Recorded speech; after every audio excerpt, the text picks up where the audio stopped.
자, 이제 고린도후서 2장 나갈 순서인데, 지난주에 했던 그 우리가 기도라는 제목 함께 나눴잖아요. 그죠? 기도, 프로세우 코마이라는 헬라어 언어를 제가 분석해서 여러분들에게 말씀을 드렸는데, 저 혼자 은혜 받은 것 같아요.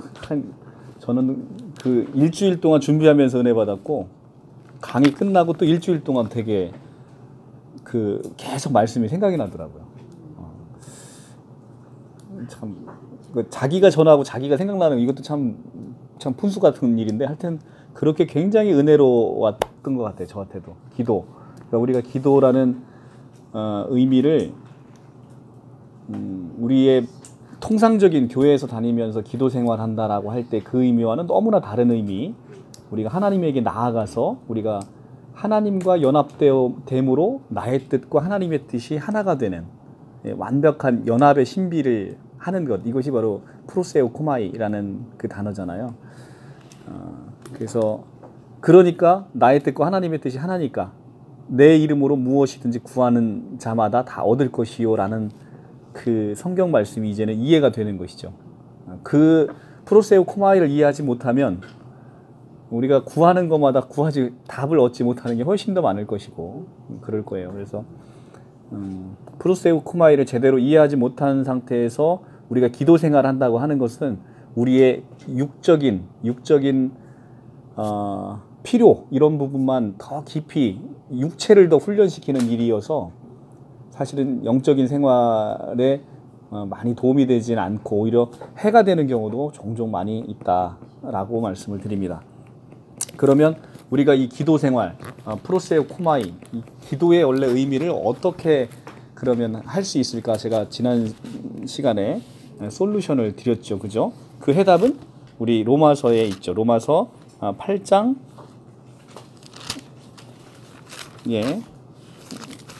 로마서 10장, 로마서 10장에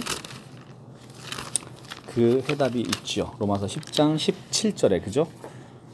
그러므로 믿음은 들음에서 나며 들음은 그리스도의 말씀으로 말미암았느니라. 그러니까 우리는 믿음도 실상은 내가 가질 수 있는 게 아니죠. 믿음도 내가 가질 수 있는 게 아니라 하나님이 선물로 주시고 우리가 그 선물을 받아 우리가 구원이라는 곳에 이를 수 있는데, 그러면 이 믿음이라는 것은 어떻게 하나님이 나에게 선물로 주실 수 있는 것이냐라고 하면 들어야 되는 거죠. 들어야 되는 것입니다. 들어야. 그럼 근데 백날 듣긴 듣는데 엉뚱한 거 듣고, 우리가 제가 주중에 누리라고 제가 보내드렸던 번영신학이라고 하는 그 번영신학의 함정에 빠져서 한국교회가 여기에 끙끙 앓고 있다는 거죠. 그래서 이 번영복음에 왜곡되어 있는 이런 곳에 그 귀를 기울이면 우리가 그리스도의 이 장성한 분량에 이를 수가 없다라는 말씀입니다. 그래서 듣는데 무엇을 듣느냐? 그리스도의 말씀을 듣는 그리스도의 말씀. 그죠? 그래서 그리스도의 말씀을 들음으로 우리가 우리 안에 작은 그리스도가 태어나고 그 그리스도가 장성해서 우리 온 전체를 사로잡을 때 나에게서는 그리스도의 향기와 그리스도의 편지가 될 수 있는 이 놀라운 역사가 일어난다는 것이죠. 그래서 우리가 끊임없이 모여서 함께 교회 공동체를 이루어야 되는 이유가 바로 거기에 있는 거예요. 그 초대교회의 사도행전에 보면 매일 모이기에 힘썼다는 거잖아요. 매일 모이게. 근데 왜냐하면 이 오순절 성령 강림을 통해서 그리고 부활하신 예수님께서 40일 동안 승천하시기 전에 제자들에게 그 모든 신비, 하늘에 있는 모든 신령한 신비를 다 제자들에게 알려주셨단 말이죠. 그러니까 제자들이 그걸 받아서 알고 있기 때문에 제자들에게 그 예수님이 전해주신 그 복음의 내용이 무엇인지를 알고 싶어서 서로 모이기에 힘썼던 거죠. 가야만 들을 수 있잖아요. 제자들로부터. 그죠? 그래서 교회 공동체가 그렇게 해서 시작이 된 거예요. 마찬가지로 우리도 모이기에 힘써서 내가 교회 공동체가 아니면 하나님의 말씀을 들을 만한 곳이 없잖아요. 그리고 우리가 다른 공동체에 가서 하나님 말씀을 이렇게 쉽게 얘기할 수 있는, 그러니까 영이 다르기 때문에 그렇습니다. 그러니까 다른 공동체에 가면 물론 할 수도 있어요. 할 수도 있는데 이게 쉽게 내가 말씀을 전하고 서로가 은혜가 되고 교통이 되지 않는 이유는 뭐냐면 서로 영이 다르기 때문에 그렇다는 거예요. 우리에게 있어서는 이 사람은 몸과 혼과 영으로 구성되어 있어요. 그죠? 물론 이제 이게 3분설, 2분설 뭐 신학적으로는 다툼이 있는데 우리가 신학을 떠나서 우리를 제대로 이해하기 위해서는 이 3분설이 가장 제가 봤을 때는 이해가 정확한 것 같아요. 그래서 우리가 몸과 혼과 영이 있단 말이죠. 그 몸은 우리가 아는 그 몸이고요. 혼은 우리의 자아, 우리의 생각, 우리의 자아, 이것을 혼이라고 얘기하고, 영은 보이지 않는 우리 자아의 깊은 곳에 있는 이것으로 하나님과 우리가 교통하는 것이고, 영과 영이 교통하는 것이죠. 그래서 우리가 영의 세계는 보이지 않는 세계이지만 모든 사람에게 이 몸과 혼과 영이 있다는 거예요. 그래서 이 영이 하나님의 영으로 가득 차 있는 사람과 그렇지 않은 사람은 교통이 이루어질 수가 없는 것이죠. 그래서 우리는 이 영에 오늘도 이제 영에 대한 부분이 이제 계속 나오고 2장에서는 그리스도의 향기에 대한 부분, 그리고 3장에서는 그리스도의 편지에 관한 우리가 그리스도의 향기가 되고 그리스도의 편지가 되는 그 내용에 대해서 고린도후서에서 쭉 얘기를 하고 있다. 고린도후서는 이제 배경적인 지식을 제가 지난번에 간단히 말씀을 드렸는데, 고린도 교회가 바울이 전도 여행을 통해서 고린도 교회를 설립하고 에베소에 있는 동안에 고린도 교회에 분쟁이 있다라는 얘기를 듣고 고린도 교회에 보낸 편지로 고린도 교회에 보낸 편지가 고린도 전서예요. 그리고 고린도 전서를 보내고 나서 바울이 고린도 교회를 직접 방문을 합니다. 방문을 하는데 그때 갔을 때 바울에게 큰 상처를 준 거짓 형제들이 있었어요. 그래서 그 거짓 형제들로 인해서 바울이 크게 실망해서 다시 와서 눈물의 편지를 보냅니다. 눈물의 편지를 보내서 바울의 눈물의 편지를 보내고 나서 이 사람들이 다시 회심해서 이제는 다시 하나님께 나아가는 소식을 다시 듣고 기쁜 마음에 이 고린도 후서를 다시 써서 보내는 그 맥락이에요. 그래서 이제 오늘도 보면 그런 내용들이 좀 나옵니다. 그런 내용을 좀 배경으로 이해하시고 우리 고린도 후서를 한번 보시면 좋을 것 같습니다. 한번 보겠습니다. 2장 1절. 내가 다시는 너희에게 근심 중에 나아가지 아니하기로 스스로 결심하였노니. 이게 이제 뭐냐면 2장 1절이 내가 다시는 너희에게 근심 중에 나아가지 아니하기로 결심했다라고 얘기하는 건 고린도 교회에 방문을 했을 때 큰 상처를 받고 다시 왔어요. 그래서 이제 다시 가기로 결심을 했는데 아직까지 그런 형제들한테 나아가는 것조차 지금 바울이 내가 지금 이 상태로 너희에게 나아가는 것은 근심 중에 나아가는 상태이기 때문에 다시 방문하겠다라는 그 약속을 다시 취소를 하는 거예요.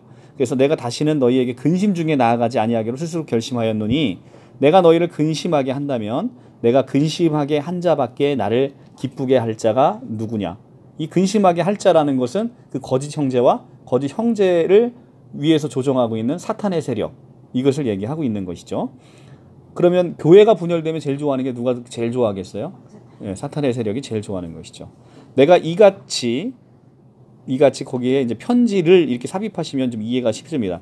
내가 이같이 편지를 쓴 것은 내가 갈 때에 마땅히 나를 기쁘게 할 자로부터 도리어 근심을 얻을까 염려함이요 또 너희 모두에 대한 나의 기쁨이 너희 모두의 기쁨인 줄 확신함이로다. 내가 마음에 큰 눌림과 걱정이 있어 많은 눈물로 너희에게 편지를 썼노니 이는 너희로 근심하게 하려 한 것이 아니요 오직 내가 너희를 향하여 넘치는 사랑이 있음을 너희로 알게 하려 함이라.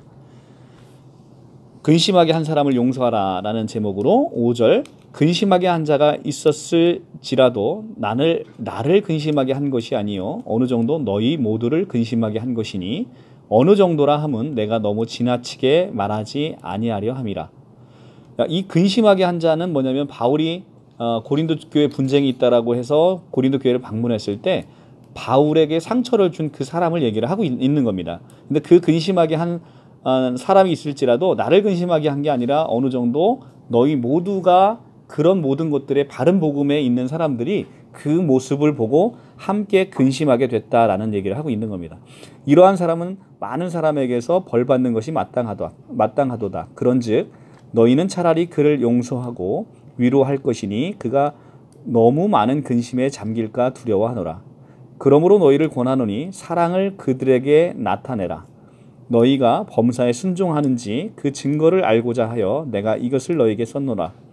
너희가 무슨 일에든지 누구를 용서하면 나도 그리하고 내가 만일 용서하는 일이 있으면 용서한 그것은 너희를 위하여 그리스도 앞에서 한 것이니 이는 우리로 사탄에게 속지 않게 하려 함이라. 우리는 그 계책을 알지 못하는 바가 아니로다.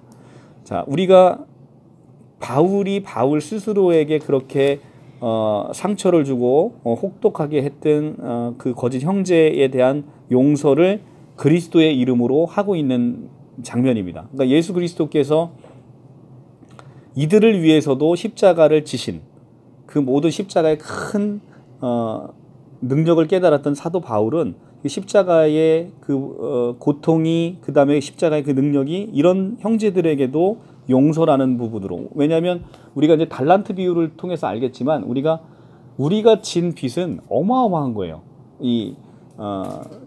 평생 살아가면서 우리가 갖고 있는 원죄와 자범죄를 합하면 1만 달란트를 주고도 갚을 수가 없는, 그 1만 달란트라는 금액은 수조 원에 이르는 금액이거든요. 1만 달란트를 탕감받은 사람이 그 몇 데나리온을 빚진 자를 용서하지 못하는 것처럼 우리의 용서는 그런 우리 스스로가 할 수 있는 용서는 그런 정도도 못한다는 거죠. 그러면 결국은 이 용서라는 것도 우리 안에 그리스도께서 오셔서 그리스도의 영으로 용서가 되어져야만 진정한 용서가 될 수 있다는 것이죠. 그래서 오늘도 이제 나오겠습니다만 우리는 우리가 할 수 없는 것을 고백할 때, 우리가 할 수 없는 것을 고백할 때 그때 은혜가 넘치는 것이죠. 이게 이제 사도 바울의 고린도후서 12장에 나오는 핵심이잖아요. 내가 약할 때 그때 강함이라. 내가 약할 때 그리스도께서 강해지는 거죠. 내가 강해지면 그리스도께서 우리 안에서 역사하실 일이 없다는 거죠. 그러니까 나의 주체적인 의지를 꺾어가면서 역사하시는 일을 하시지는 않기 때문에 내가 나를 내려놓고 내 옛사람이 죽었음을 고백하고 나의 새 사람이 그리스도와 연합되어 있는 그것을 우리가 고백할 때 그때 하나님께서는 역사를 하신다라는 겁니다. 그러니까 나의 첫 것은 다 죽어야 되는 거예요. 우리가 보시면 첫 것은 죽어야 됩니다. 첫사람 아담이 죽고 마지막 아담인 둘째 아담이 오셔서 이 일을 이루듯이 내 마음 가운데도 내 첫사람 아담은 죽어야 되는 거예요. 첫사람 아담은 죽고 마지막 아담이 그리스도께서 내 안에 살아내셔야 된다는 거죠. 가인이 죽고 아벨의 믿음이 승해야 되는 것처럼 첫 것은 첫 아들은 가인은 죽어야 되죠. 그 다음에 아벨의 믿음이 있어야 되는 것이죠. 에서는 미워하고 야곱이 승천해야 되는 것이죠. 이 성경에서는 계속해서 그것을 대비해서 얘기를 하고 있습니다. 이삭이 태어나면 누가 쫓겨나요? 첫 아들인 이스마엘이 쫓겨나야 되는 것이죠. 그러니까 우리에게 있어서는 그리스도께서 일하시기 위해서는 첫 것과 둘째 것이 함께 공존할 수가 없다. 첫 것이 죽고 첫 것이 쫓겨나야 둘째 것으로 내 모든 것을 사로잡을 수 있다는 것이죠. 그러니까 우리가 구할 것은 우리 옛사람이 그리스도와 연합해서 함께 죽은 것을 고백하고 주께서 내 온전한 나의 모든 것을 사로잡기를 기도하는 이것이 우리에게 필요하다라는 것입니다. 2장 12절 내가 그리스도의 복음을 위하여 드로아에 이름에 주 안에서 문이 내게 열렸을 때 내가 내 형제 디도를 만나지 못하므로 내 심령이 편하지 못하여 그들을 작별하고 마게도니아에 갔노라. 항상 우리를 그리스도 안에서 이기게 하시고 우리로 말미암아 각 처에서 그리스도를 아는 냄새를 나타내시는 하나님께 감사하노라. 자, 우리를 그리스도 안에서 이기게 하시고 우리로 말미암아 각 처에서 그리스도를 아는 냄새를 나타내는 하나님께 감사하노라. 자, 우리를 그리스도 안에서 이기게 하신다. 자, 우리는 그리스도 안에 있어야만 이 세상에 있는 모든 것에서 이겨서 승리할 수 있다는 거예요. 자, 우리가 요한계시록에 가면 7교회에 편지할 때 7교회의 맨 마지막 말씀은 항상 이기는 자가 나와요. 그죠? 그것을 신천지에서 쏙 뽑아서 이긴 자라고 해서 오평호랑 싸워서 이겼다고 이긴 자라고 하니 참 황당하기 그지없는 내용으로 이 말씀을 왜곡하고 있지만, 어찌됐든 이기는 그리스도, 우리가 이기는 것은 그리스도 안에서 있을 때 우리가 이기는 삶을 살 수 있다는 것이죠. 요한 1서 5장 5절에 가면 한번 가볼까요? 요한 1서 5장 5절에 가면 어떤 자가 이기는 자인지가 나와요. 어떤 자가 이기는 자인지가 나옵니다. 자, 5장 3절부터 한번 볼게요. 392쪽, 신약 392쪽에 요한일서 5장 3절부터 하나님을 사랑하는 것은 이것이니 우리가 그의 계명을 지키는 것이라. 그의 계명들은 무거운 것이 아니로다. 왜 무거운 것이 아니라고 그랬죠?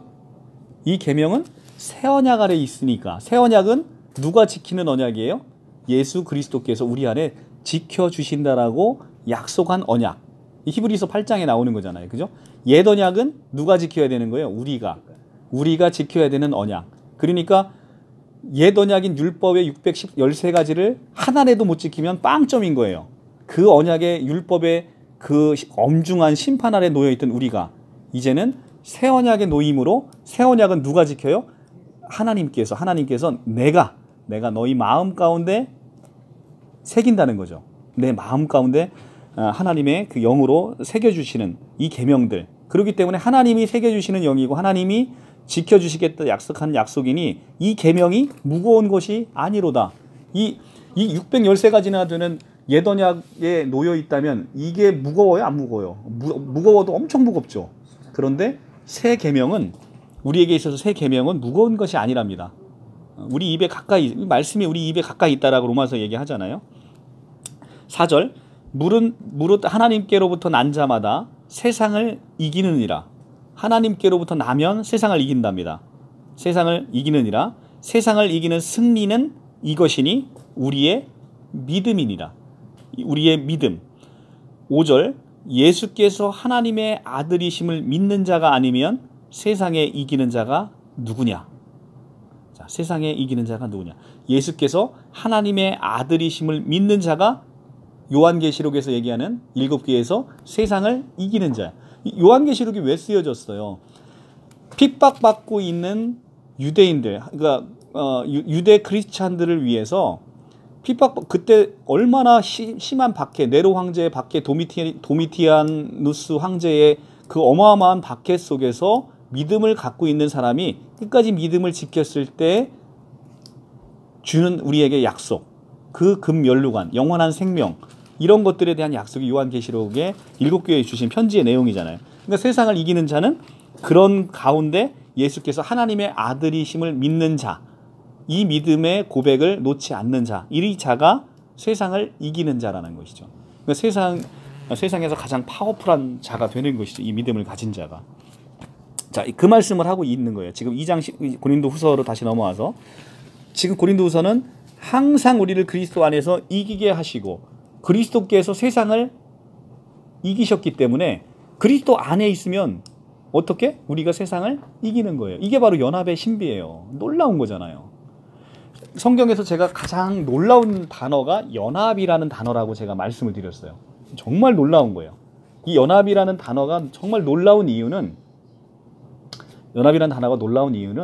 예수께서 하신 모든 일이 내가 한 것으로 간주되기 때문에 놀라운 거예요. 자, 우리가 이제 이렇게 생각하면 봅시다. 제가 이제 예전에도 한번 들었던 비유인데요. 성경에서 연합의 신비는 너무 놀라운데 그것은 우리가 이해하기가 너무 어려우니까 그 전 단계로 한번 넘어가 보면요. 자, 이제 우리나라에 그 대통령이 있잖아요. 우리나라 대통령이 있는데 이 대통령이 됨으로써 함께 그 청와대에 함께 들어가는 사람은 대통령의 부인이잖아요. 그죠?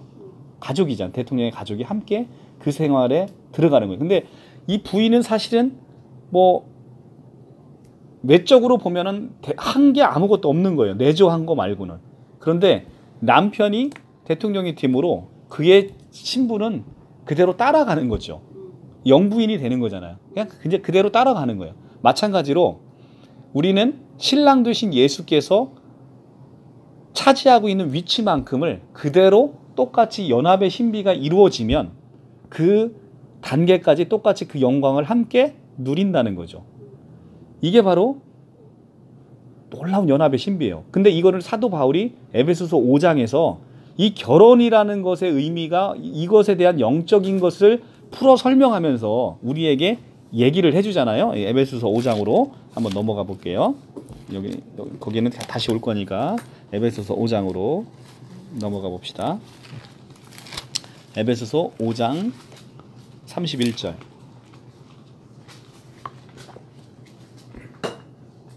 자, 이건 아담과 하와에 있는 창세기를 인용해서 316장, 에베소서 5장 31절 316페이지.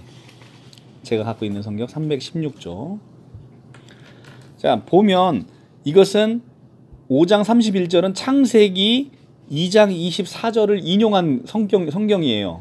창세기 2장 24절은 아담과 하와가 결혼하는 거에 대한 것인데, 그러므로 사람이 부모를 떠나 그 아내와 합하여 둘이 한 육체가 될지니 이 비밀이 크도다, 이렇게 얘기를 합니다.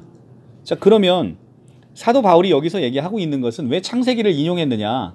아담과 하와가 부모를 떠나서 둘이 한 육체가 됐어요. 근데 이 비밀이 큰데, 이 비밀은 남녀가 결혼해서 하나가 되는 것도 굉장히 의미가 있지만 이것은 굉장히 영적인 의미가 있다는 거예요. 한 단계 더 깊은 뜻이 있다는 거예요. 그게 뭐냐면 이 비밀이 크다. 이 비밀이 뭐냐면 나는 그리스도와 교회에 대하여 이 결혼에 대한 깊은 영적인 의미가 있다고 너희들에게 얘기를 해주고 있는 거다라고 지금 풀어주고 있는 거예요. 그러니까 남녀가 결혼을 해서 하나가 되는 것처럼 그리스도와 교회가, 자, 요한계시록에 가면 그리스도와 교회가 혼인잔치를 해요. 그죠? 그리스도와 교회와 이제 요한계시록도 이제 제가 순서대로 다 해서 완벽하게 여러분들에게 이해가 될 수 있도록 풀어드릴 텐데 굉장히 은혜로워요. 요한계시록에 가면. 요한계시록이 뭐 일반 교회에서 잘 다루지 않는다고 해서 되게 무서운 책이거나 저주의 책이거나 무슨 이런 게 아니고요. 굉장히 은혜롭습니다. 요한계시록을. 근데 하여튼 요한계시록에 나오는 그리스도와 어린 양의 혼인잔치가 이제는 그 교회 그 신부된 교회와 어린 양의 혼인잔치가 이제 시작이 되는데, 이것이 바로 창세기에서 얘기하고 있는 여자와 남자가 혼인하는 것은, 그러니까 창세기부터 이 부분이 예정이 되어 있다는 거예요. 그러니까 창세기를 쓸 때 이 창세기는 그냥 남자와 여자의 결혼이 아니라 앞으로 나타날 예수 그리스도와 그로 인해서 생겨날 교회 공동체 간의 혼인 잔치를 미리 예상해서 창세기에 그것이 기록되어 있다는 거예요. 근데 이 연합의 신비는, 그래서 이제 우리가 그리스도와 교회가 연합이 됐는데, 이 그리스도는 어떤 그리스도냐면 이제는 새 창조 아래에서 모든 왕권을 성부 하나님으로부터 받은 어마어마한 온 세상의 만물의 주인이 되신 바로 그분이 예수 그리스도인 거예요. 그분을 교회 공동체 그리고 우리 각 사람은 신랑으로 맞이한다는 거예요. 그렇기 때문에 비천한 나의 신분이 대통령처럼 온 우주의 천하 왕이 되신 그 예수 그리스도를 내가 신랑으로 맞이함으로 우리의 신분은 그로 인해서 당연히 제사장의 자리, 왕의 자리에 그냥 함께 앉게 된다는 것이죠. 그래서 에베소서는 이 연합의 신비를 얘기를 하면서 우리 바로 이제 에베소서 봤으니까요. 바로 골로새서까지도 한번 보고 가볼까요? 골로새서. 예, 골로새서.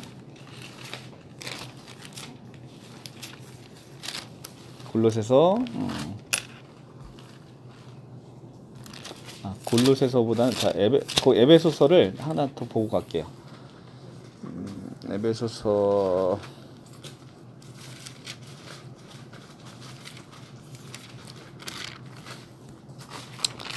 에베소서의 2장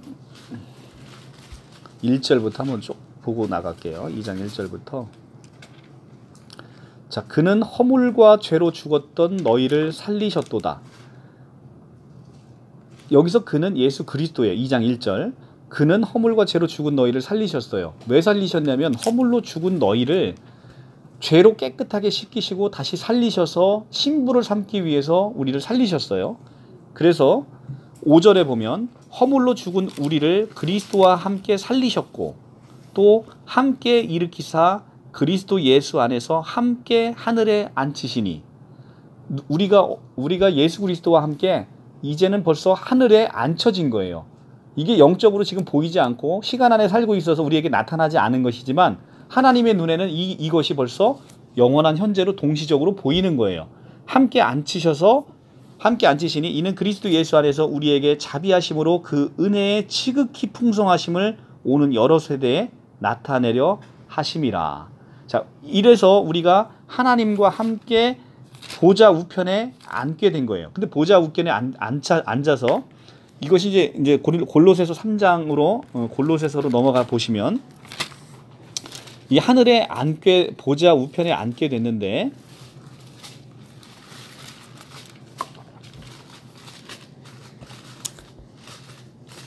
(326조) 3장 1절에 보면 골로새서 3장 1절 그러므로 너희가 그리스도와 함께 다시 살리심을 받았으면 위의 것을 찾으라. 거기는 그리스도께서 하나님 우편에 앉아 계시느니라. 그리스도께서 앉아 계시면 그와 연합된 우리도 함께 거기 앉아 있다는 거예요. 대통령이 청와대 들어가면 영부인이 따라 들어가듯 예수께서 하나님 보좌 우편에 앉아 계시니 우리도 함께 거기에 앉아졌다는 거예요. 그래서 3장 3절에 너희가 죽었고 너희 생명이 그리스도와 함께 하나님 안에 감추어졌음이라. 자, 너희가 죽었고라는 그 너희가라는 이 너희는 누구냐면 첫사람인 아담. 우리 안에 있는 첫사람 아담의 죄성이 우리는 이제는 옛사람이 죽고 너희 생명이라 함은 우리의 부활한 새 생명. 이게 조의 생명을 갖고 있는 우리의 새 생명을 얘기하고 있는 거예요. 이 조의 생명이 그리스도와 함께 어디에 감춰졌대요? 성부 하나님 안에 감춰졌다는 거예요.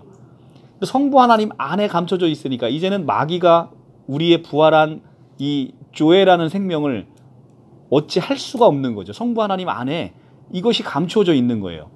그러니까 세상 끝날까지 성부 하나님이 이 보호하심 아래 우리 생명이 부활한 생명이 이렇게 있는 거예요. 자, 다시 한번 오늘 새로 오신 분도 있어서 그리고 우리 아마 우리 청년부도 요거의 개념이 잘 안 잡혔을 테니까 눈을 똑바로 뜨고 자, 그러니까 제가 이제 지난 시간에 우리가 이제 많이 성경에서 너무 중요한 사항인데 교회에서 들어보지 못하고 왜곡해서 알고 있는 그런데 인터넷에 검색해 보면 너무 쉽게 확인할 수 있는 개념에 대한 그러니까 인터넷에서 네이버에서 지식인으로 등록해 놓은 것은 가장 보편적으로 받아들여지고 있는 신학적인 개념 이것에 대해서 올려 있다는 거예요. 그러니까 지금 말씀드리는 게 그냥 뭐 제 개인적으로 그냥 뭐 신학 공부에서 나온 게 아니라 가장 보편적으로 알려지고 있는 얘기를 하고 있다는 거죠. 자, 그래서 우리가 이제 많이 얘기하고 있는 것이 이 영원한 생명, 조회라는 영원한 생명. 첫 번째, 가장 중요한 게 성경에서 가장 뜨거운 핵심적인 단어 그리고 우리가 그토록 성경을 통해서 믿음 생활을 통해서 얻고자 하는 거 바로 이거예요. 영원한 생명. 영원한 생명인데 이 생명은 지금 우리 청년부가 갖고 있는 그 생명이 아니라는 거죠. 그 생명이 아니고 인간이 한 번도 경험해 보지 못한 삼위일체 하나님만 갖고 있는 꺼지지 않는 그 생명. 이 생명을 우리에게 주러 오신 것이 바로 예수 그리스도다. 이게 십자가의 죽으심과 부활하심으로 우리에게 주어지는 선물이 바로 이 조회라는 선물이다.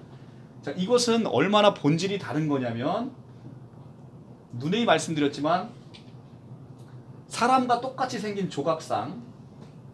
조각상이 사람이 되는 조각상이 똑같이 생겼는데 사람하고 똑같이 생겼는데 얘는 생명이 없죠. 생명이 있는 이 사람의 생명은 이 조회가 아니고 푸시케예요. 그죠? 푸시케의 생명을 갖고 있는 이것을 너무 부러워해서 이 조각상이 어느 날 사람의 생명을 가졌을 때 조각상을 보면서 놀라운 조각상이 어느 날 사람이 됐네? 자, 조각상이 사람이 되는 건 사실은 원숭이가 사람 되는 것보다 더 놀라운 거잖아요. 근데 원숭이가 사람이 됐다고 해도 얼마나 놀랍습니까? 근데 조각상이 사람이 됐대? 이거는 더 놀라운 거예요. 그런데 조각상이 사람보다 더 놀라운 건 뭐가 놀라운 거냐면 사람이 푸스게인 사람이 조회가 된다는 거예요. 삼위일체 하나님만이 갖고 있는 이 영원한 생명을 갖게 되는 거. 이게 더 놀랍다는 거예요. 이게 왜 놀랍냐면 조각상이 사람이 되는 건 피조물이 되는 거잖아요. 원숭이가 사람이 되는 건 피조물이 되는 거잖아요. 그런데 피조물인 인간이 창조주의 생명, 만들어진 자가 만든 이의 생명을 갖는다는 거. 이건 놀라운 거라는 거잖아. 이게 놀라운 거예요. 이게 바로 성경에서 얘기하고 있는 영원한 생명이 여러분들에게 있다는 이 가치는요. 이거는 정말 돈 주고 살 수 없는 어마어마한 거예요. 이 생명을 지금 성경에서 얘기하고 있다는 거죠. 자, 이 영원한 생명을 우리에게 주시고 이 영원한 생명이 지금 뭐라고 얘기하고 있어요? 지금 골로새서 3장 3절에 사도 바울은 영원한 생명이 이게 그러면 언제 주어진 거냐? 우리는 이 영원한 생명을 우리가 믿음 생활을 잘해서 그 보응으로 나중에 죽고 나면 천국 감으로 받는다고 생각을 한다는 거예요. 근데 이것이 지금 가장 우리가 한국교회가 이단에 빠지는 가장 큰 핵심 포인트인 거예요. 이 부분이. 이것은 우리가 믿음 생활 잘해서 나중에 죽고 나면 천국 간다라는 개념으로 가면 이것은 하나님의 선물이 아니죠. 이거는 내 공로, 내 자랑인 거예요. 내 자랑. 그리고 나의 공로인 거예요. 나의 공로. 왜냐하면 내가 믿음 생활 잘해서 내가 받는 거니까. 근데 믿음은 이게 아니라는 거예요. 믿음은 이게 아니고, 믿음은 하나님께서 우리에게 에베소서 2장 8절 너희는 그 은혜에 의하여 믿음으로 말미암아 구원을 받았으니 이는 너희에게서 난 것이 아니요 하나님의 선물이라. 행위에서 난 것이 아니니 누구든지 자랑하지 하지 못하게 하려 함이라. 그런데 불구하고 우리는 늘 자랑과 공로의 믿음으로 우리가 구원을 받는다라고 생각을 한다는 거죠. 이것이 바로 큰 함정에 있다는 거예요. 그러면 도대체 이 영원한 생명은 언제 어떻게 주어졌냐는 거죠. 이거를 이해하려면 성 어거스틴이라고 하는 아우구스티누스. 아우구스티누스가 원래 이름이고 이것은 영어식 이름이에요. 성 어거스틴 같은 거예요. 같은 거. 근데 아우구스투스하고 아우구스티누스는 다른 거예요. 아우구스투스는 로마 황제를 지칭하는 단어고 아우구스티누스가 이제 성 어거스틴의 이름인 거예요. 근데 아우구스티누스의 고백록 11장에 가면 영원한 현재를 얘기를 합니다. 이 영원한 현재를 모르니까 이 영원한 생명이 이해가 안 가는 거예요. 그러니까 지난 시간에 우리가 네이버에서 검색해 봤잖아요. 너무 쉽게 이 영원이라는 단어를 우리가 이해를 못하기 때문에 이게 이해가 안 가요. 이 영원이라는 단어는 우리하고 차원이 다른 세계를 얘기하는 겁니다. 그러니까 지금 시간이 쭉 가는데 시간의 끝에 있는 게 영원이 아니고, 이게 영원이 아니고 우리와 차원이 다른 것, 하나님이 계신 그곳, 성부 하나님과 성자 하나님과 성령 하나님이 계신 그 세계, 그걸 우리는 영원이라고 부르는 거예요. 그 영원한 현재라는 건 시간에 우리가 이제 이렇게 시간이 흘러가요. 아담부터 종말까지 시간이 쭉 흘러가고 우리가 지금 여기를 살고 있다고 보면 시간 밖에 있는 것이 바로 이 영원 차원이라는 거예요. 영원 차원. 그러니까 영원 차원에서 보면 아담이 선악과 먹는 거나 예수님이 십자가에 달려 죽으시는 거나 지금 현재 있는 우리가 있거나 종말의 세계가 모든 것이 다 시간 밖에서 보면 다 한꺼번에 보이는 거죠. 그러니까 모든 게 하나님의 눈에는 현재다. 하나님의 눈에는 현재라는 거예요. 그러니까 우리가 언제 이 영원한 생명을 받았냐면 예수께서 십자가에 달려 죽으실 때, 그때 내가 세상을 이기었노라, 다 이루었다, 이렇게 얘기하시잖아요. 그죠?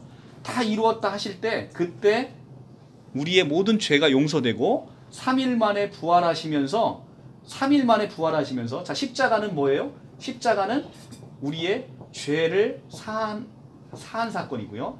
부활은 뭐예요? 우리에게 바로 이 조회라는 생명이 함께 부어지는 바로 그때.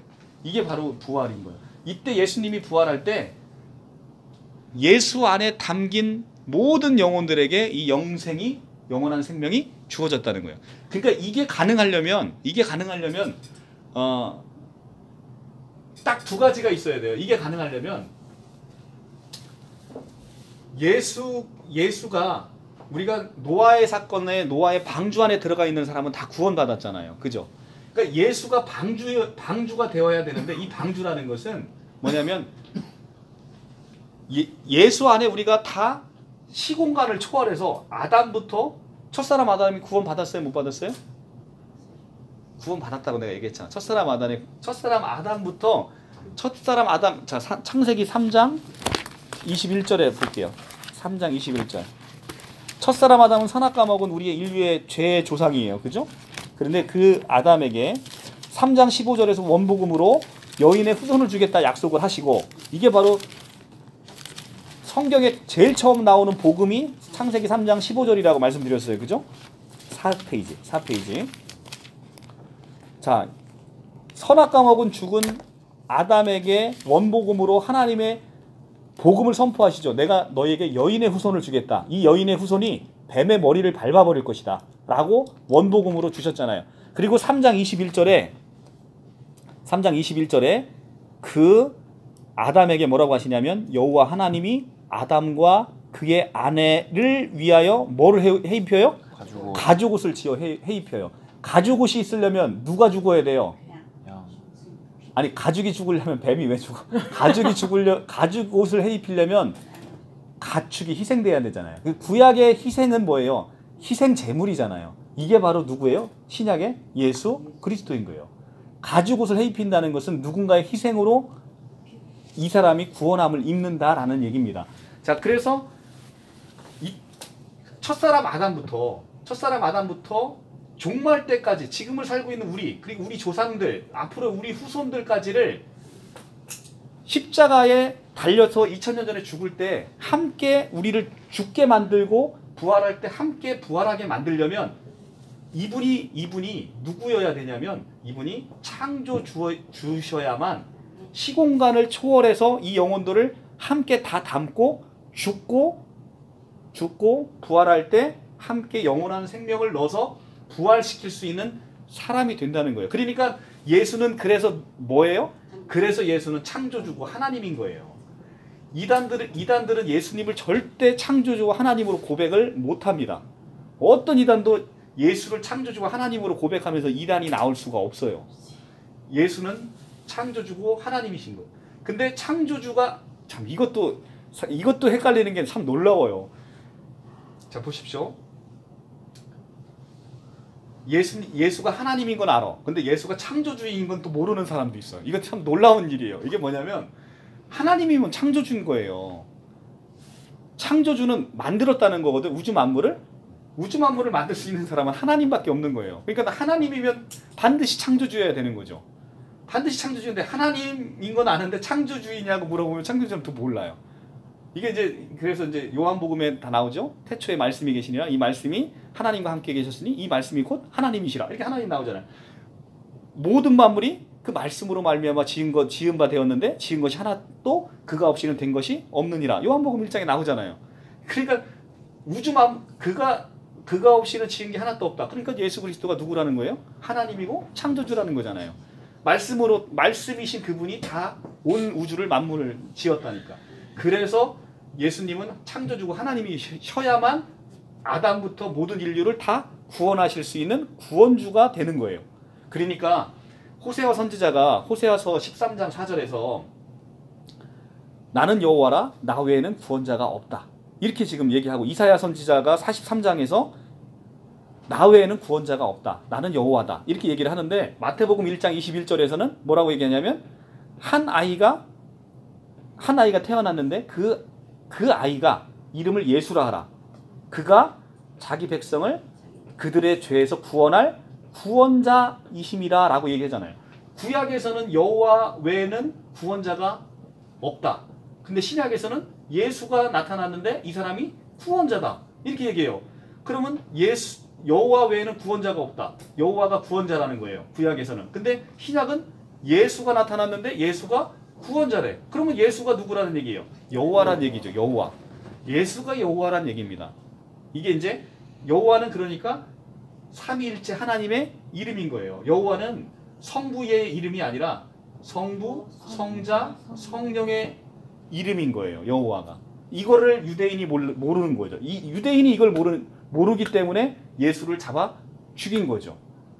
그러니까 우리가 삼위일체에서 여호와가 누군지를 모르면 우리도 똑같이 예수를 잡아 죽이는 현상이 똑같이 이단들의 현상처럼 발생한다는 거예요. 그러니까 예수가 누군지를 아는 건 성경에서 가장 중요한 거잖아요. 성경의 중심 인물이 누구예요? 예수잖아요.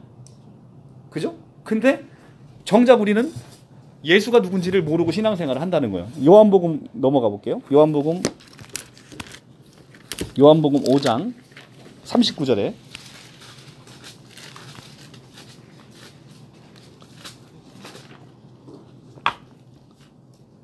예수님이 딱 지금 우리의 세태를 지금 딱 얘기를 하고 있어요.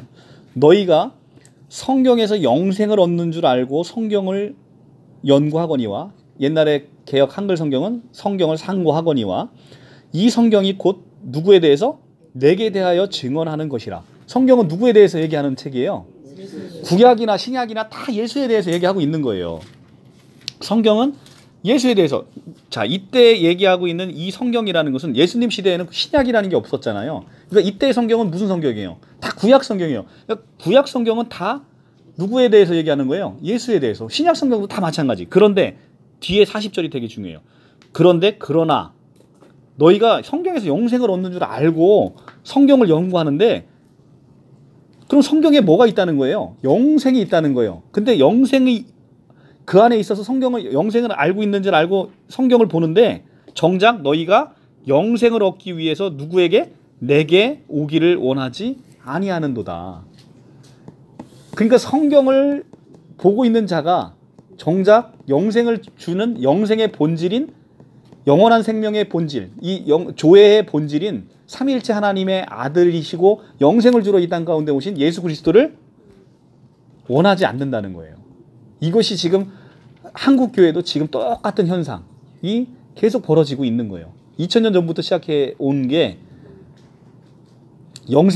영생을 알고 영생을 그렇게 보고 성경에서 영생이 있다라는 걸 원하는 자들이 정작 이 땅 가운데 영생을 갖고 오신 분을 알아보지 못하고 있는 거죠. 자, 46절에 보면 모세를 거기 그 요한복음 46절에 보면, 모세를 믿었더라면 또 나를 믿었으리니 이는 그가 내게 대하여 기록하였습니다. 모세의 모든 기록은 누구에 대한 기록이에요? 예수 그리스도. 그런데 이제 오늘 보면 오늘 이제 나올 것인데, 그런데 왜 우리가 이 모세의 글 구약에서 예수 그리스도를 뽑아내지 못하는 거냐? 수건이 가려져 있기 때문에, 수건이 눈을 덮었기 때문에 못 본다는 거예요. 이제 오늘 고린도후서에 그 얘기가 나옵니다. 자, 모세의 글은 다 누구에 대해서 기록한 거래요? 예수 그리스도. 그런데 정작 우리는 성경을 보면서 예수 그리스도를 그 안에서 읽어내지 못한다는 거죠. 자, 제가 지난번에 신명기 28장에서 그 번영신학의 그 번영복음에서 신명기 28장에 내가 너에게 복을 베풀이라, 복을 주겠다라고 할 때 그 복이 뭐라고 이해를 한다는 거예요? 사람들은 이 복이 우리가 갖고 있는 세상적인 복, 지위와 권세와 명예와 부와 이런 것들을 구하고 있는, 이게 바로 우리가 지금 기도 생활하면서 이거 구하는 거, 자식 잘 되게 하고 돈 많이 벌고 세상 잘 먹고 잘 살게 하는 이 기도가 80~90%를 차지하고 있는 한국 교회가 꼭 이와 같은 번영신학의 노예가 되어 있는 것이라는 거죠. 그 복을, 신명기 28장에 나오는 복을, 이 복은, 그러니까 내가 너에게 만복을 베풀겠다라고 얘기할 때 그 복은 예수 그리스도인 거예요. 예수 그리스도를 빼고 그 안에 세상 것들로 가득 채워놓으니까 교회가 아무런 힘이 없는 거예요. 복음에서 멀어져 있는 거죠. 우리가 그렇게 본다는 거죠. 그 이유가 뭐냐면 지금 이제 고린도후서 오늘 이제 보고 있는 말씀에 딱 나오죠. 3장 14절에 고린도 오늘 이제 볼 건데요. 3장 14절에, 자, 3장 14절에 그들이 마음이 완고하여 오늘날까지도 구약을 읽을 때 그 수건이 벗겨지지 아니하고 있으니 그 수건은 그리스도 안에서 없어질 것이라. 그러니까 우리가 그리스도에게 돌아가면 뭐가 벗겨져요? 수건이 벗겨지는 거죠. 자, 오늘날 모세의 그 밑에 3장 15절 오늘까지 모세의 글을 읽을 때 수건이 그 마음을 덮었도다. 그러나 언제든지 주께로 돌아가면 뭐가 벗겨져요? 수건이 벗겨지리라. 주는 영이시니 주의 영이 계신 곳에 자유가 있느니라. 자, 우리가 주의 영으로 성경을 읽지 않고 율법으로 성경을 읽으니까 늘 교회라는 종교라는 틀 안에 종교의 노예가 되어 있는 거예요. 종교의 노예. 종교의 노예가 되어 있는 거예요. 내가 오늘 가서 교회 가서 예배 잘 드리고 가서 기도 열심히 하면 내가 그 기도한 그 기도 자식 잘 되고 부와 명예를 누리는 그 기도가 오늘 이루어질 것 같이 이렇게 가르치고 이렇게 인식하고 있는 정말 아주 값싸구려 복음이 우리 모든 이 세계 가운데 팽배해 있다는 겁니다. 이게 바로 번영신학의 문제고요. 지금 성경에서 얘기하고 있는 요한복음과 지금 고린도 후서에서 사도 바울이 얘기하고 있는 아주 너무나 왜곡되어 있는 한국교회 현실이 적나라하게 나타나 있는 거죠. 이런 것들이. 자, 잠깐 쉬었다가 또 하도록 하겠습니다. 성경에서 연합의 신비가 놀랍다고 얘기한 건 단지 그냥 우리가 이제 남녀의 결혼은 사람과 사람이 하나잖아요. 이게 이제 섞이지가 않잖아. 근데 성경에서 얘기하는 연합의 신비, 사도 바울이 에베소서 5장 31절에서 이 비밀이 크도다라고 할 때의 이 비밀이 크다는 것은 연합으로 인해서 둘이 속성이 같아지는 거야. 속성. 그러니까 아까 얘기했지만 어찌 피조물이 창조주의 속성을 가질 수 있겠어요? 어찌 피조물이 창조주의 생명을 가질 수가 있겠냐는 거죠. 근데 그게 연합의 신비에 의해서 그게 가능하게 됐다는 거예요. 그게 놀랍다는 거예요. 사도 바울의 얘기가. 그러니까 속성이 같아진다는 건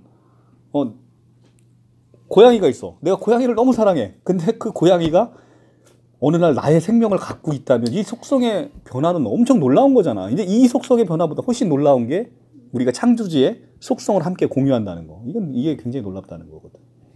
이게 이제 어떻게 가능한지가 보면 요한복음에서 한번 볼게요. 요한복음에 가서 보면 요한복음 14장에 나와요. 14장 20절에 요한복음 14장 20절 172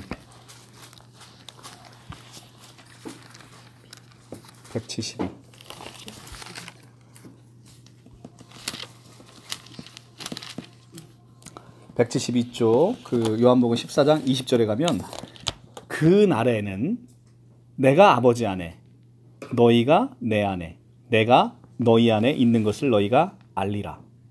자, 이게 뭐냐면 삼중 상호내주라는 신학적인 단어인데요.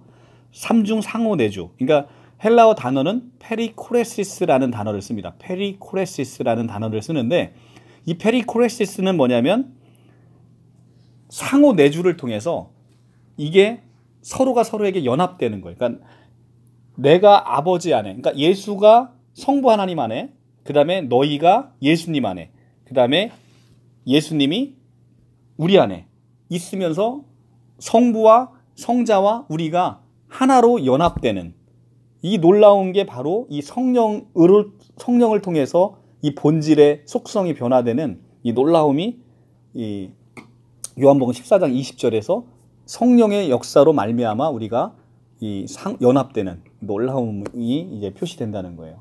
그래서 우리가 이제 그 영국에 얼마 전에 타계하신 그 호킹 박사이 뇌결핵병을 알아서 뭐 몸 보면 막 휠체어 타고 이렇게 다니시잖아요. 근데 머리가 정말 천재적인 천체 물리학자다 보니까 온 세계가 그 사람을 존경하잖아요. 근데 그렇듯이 예수가 우리의 머리가 되셔서 예수와 한 몸이 되어 있는 우리는 그 머리이신 예수로 말미암아 예수의 그 존귀와 그 명예와 통치와 능력과 주권을 한꺼번에 다 우리 몸에 쏟아 부어 주신다는 거죠. 이게 바로 성경에서 얘기하는 연합의 놀라운 신비다. 그래서 예수께서 하신 모든 건 다 내 것이라는 거, 내 것. 예, 내 것으로 예수께서 얻으신 건 다 나를 위해서 얻으신 거라는 거죠. 그게 이제 로마서에 나오는 거잖아. 로마서 8장에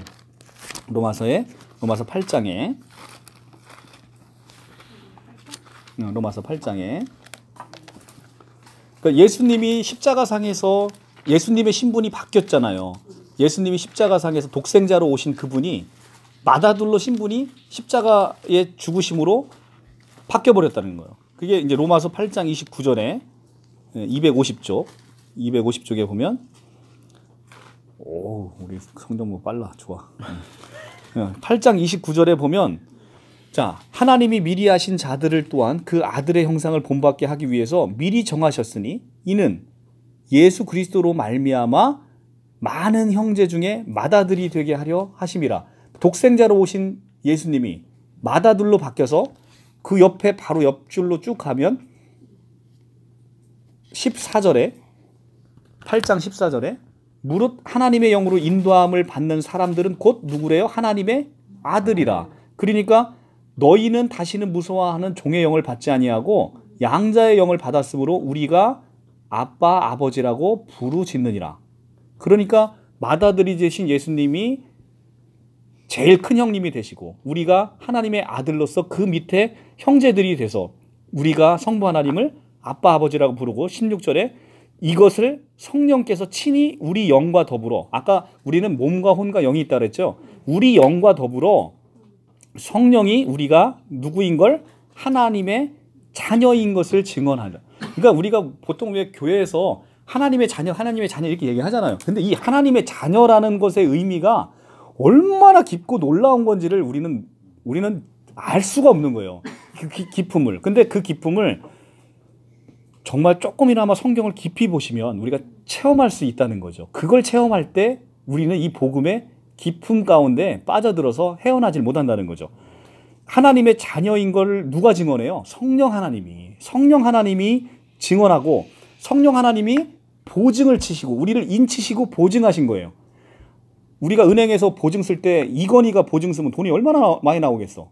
그런데 이 보증을 누가 했다는 거예요? 창조주 성령 하나님이 하셨다는 거예요. 이 보증을. 그러니까 얼마나 확실한 보증이에요. 우리가 하나님의 아들이 됐다는 게.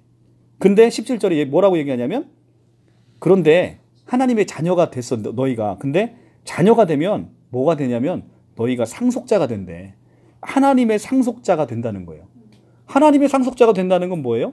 하나님의 모든 좋은 것들을 다 우리가 싹 다 물려받는다는 거죠. 그러니까 18절에 뭐라고 얘기 나와? 생각컨대 현재 고난은 장차 우리에게 나타날 영광과 비교할 수 없도다.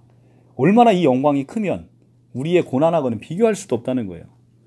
이 어마어마한 영적인 신비들, 이게 바로 연합의 신비를 통해서 우리에게 다 상속되어지고 물려지는 놀라운 것이 이렇게 성경에서 드러나지는 것이죠. 이게 바로 페리코레시스 상호 내주를 통한 우리의 연합의 놀라운 신비다라고 말씀을 드리는 거예요. 자, 고린도 후서 좀 더 가보면 12절 수건이 바뀌었습니다고 했을 때 네. 수건의 의미가 문자의 율법이란 뜻이에요. 수건이. 예, 그러니까 우리가 이거를 글을 문자적으로 이해하잖아요. 이게 그래서 왜 제가 지난번에 보여드렸는데 아우구스티누스가 영과 문자라는 책이 있어요. 영과 문자라는 책을 제가 지난번에 갖고 왔었는데 거기서 나오는 그 문자, 그러니까 영은 여기 그 3장에 바로 뒷장에 보면 3장에 이렇게 3장 6절하고 연결된 건데 그게 고린도후서 3장 6절에 율법의 조문은 죽이는 것이요 영은 살리는 것이다. 그러니까 율법의 조문이 바로 뭐냐면 이 문자의 율법 수건을 얘기하는 거예요. 네, 그래서 수건이 벗겨진 게 문자적으로 보이는 것을 액면 그대로만 보고 너희가 살인하지 말라니까 나는 사람을 안 죽였으니까 나는 죄인 아니야. 이렇게 생각한다는 거예요. 그런데 성경에서 얘기하는 살인하지 말라라고 얘기하는 건 어떤 거냐면 우리가 사람을 미워만 해도 죽이는 거예요. 근데 우리가 어떻게 사람을 안 미워하고 사냐고. 우리는 매일매일 살인하면서 살 수밖에 없는 그런 옛사람 안에서의 우리의 모습을 보고 아, 우리에게는 소망이 없구나를 고백하게 만드는 거. 이것이 바로 율법의 기능이고 이것이 바로 이 구약 성경에서 얘기하고 있는 바로 그거예요. 그러니까 우리가 우리 처지를 보면서 아 나는 소망이 없구나를 고백하면서 우리가 누구에게 나가요? 예수 그리스도에게. 이게 바로 뭐예요? 이게 지금 바로 내가 지금 바로 설명한 요게 바로 뭐냐면 요게 회개라는 거예요. 회개. 아 나는 매일 범죄하는 자구나. 나에겐 소망이 없구나. 그러니까 내가 아닌 다른 누가 와서 내 안에 살아주셔야 이 살아주시는 사람으로 말미암아 내가 하나님께 다시 용서받고 나아갈 수 있고 내가 의인으로 회복될 수 있구나 라는 소망을 발견하는 거.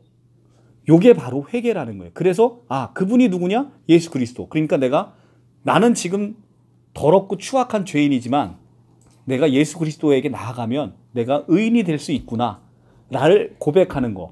요게 바로 회개라는 거예요. 그러니까 회개를 우리가 잘못을 뉘우치는 게 회개라고 생각하는 게 큰 오산인 거죠.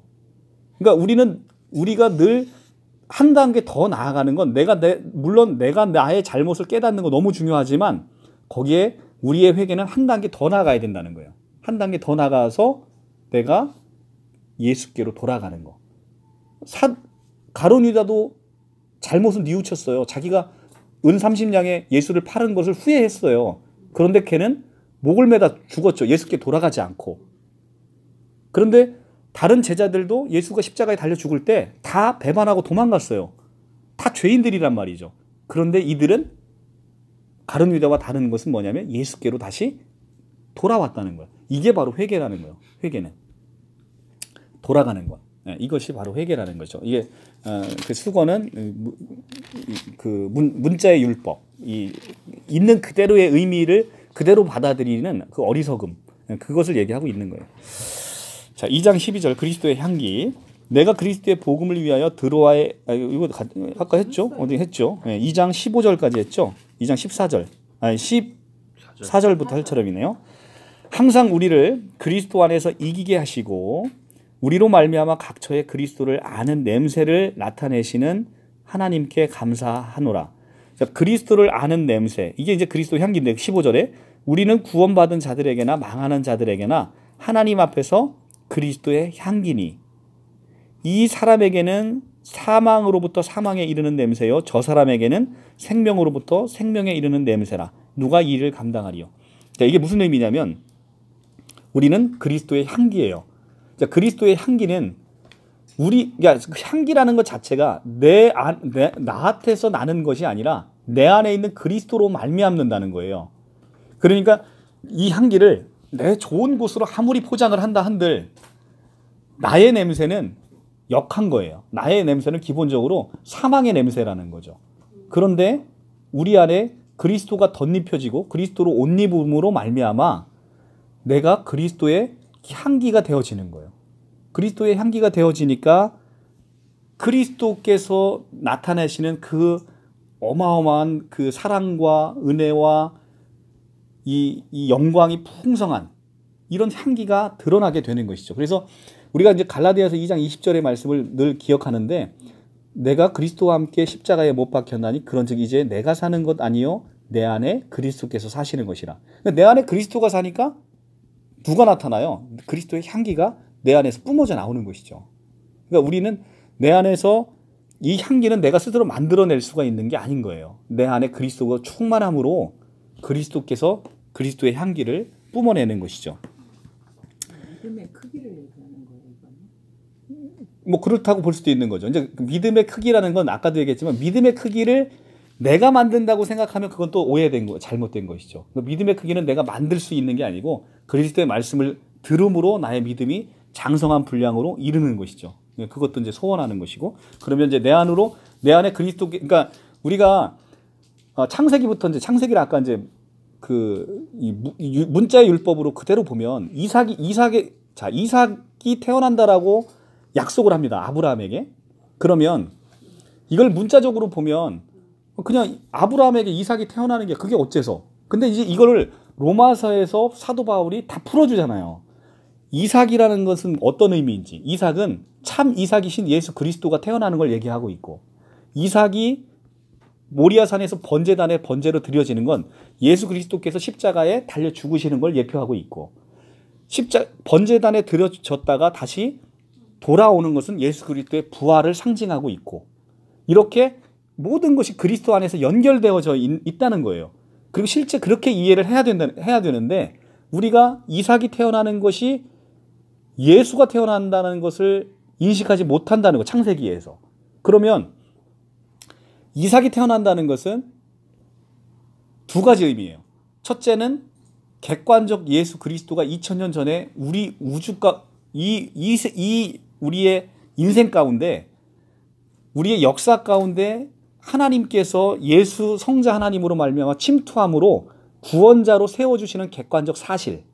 이건 내가 인정하든 인정하지 않든, 이것은 그리스도인들이 믿든 믿지 않든 객관적 실제라는 거예요. 2000년 전에 예수께서 오시고 그분이 십자가에 달려 죽으시고 그분이 온 인류를 구원했다는 건 믿든 믿지 않든 모든 사람에게 동일하게 미치는 객관적 실제라는 거예요. 그런데 여기서 한 단계 더 나아가서 우리에게 있어서는 뭐냐면, 객관적 실제는 그대로 있으나 이것이 나와 아무 상관이 없으면 이거는 그냥 실제는 실제대로 있고 나는 나대로 사는 거예요. 근데 이 객관적 실제가 내 것이 되려면 내 안에 이삭이 태어나야 되는 거예요. 내 안에 이삭이. 그러니까 이삭이 태어난다는 건 2000년, 그러니까 앞으로 이제 구약 성경에서 앞으로 이제 600년 후에 구원자가 태어날 거야 라고 얘기하는 것뿐만 아니라, 이것은 너희 마음 가운데 이삭이신 예수 그리스도가 너희 마음 가운데 태어난다는 거예요. 그 마음 가운데 태어난 이삭이 마음 가운데 이제 처음에 태어나면 사도 바울이 뭐라고 얘기하냐면 너희가 어린아이와 같은 신앙을 갖고 있다는 거예요. 그런데 언제까지 그 태어난 그리스도가, 그러니까 불못에서 구원받을 정도의 믿음은 있어 우리 안에. 그런데 언제까지 그렇게 어린아이와 같이 젖만 먹고 살 거냐. 너희가 장성한 분량에까지 이르러서 그리스도가 성장을 해야, 태어났으면 길러야 될 거 아니야. 길러서 성장이 되어야만 그 성장한 그리스도가 장성하게 돼서 너를 지배하고 너 안에서 그리스도의 향기가 나타나지 않을 거냐. 그 그리스도가 커져야 된다는 거예요. 그런데 우리가 이제 창세기 지난번에 제가 설명드렸지만 너희 안에 빛이 있으라. 첫째 날 신앙으로 빛이 있으라. 그 예수가 태어났어. 첫째 날에 태어났단 말이야. 그런데 그 예수가 자라지가 않는 거예요. 우리가 둘째 날 신앙, 셋째 날 신앙에서 비로소 생명이 태어났고, 넷째 날 신앙이면 해달별이 만들어지잖아요.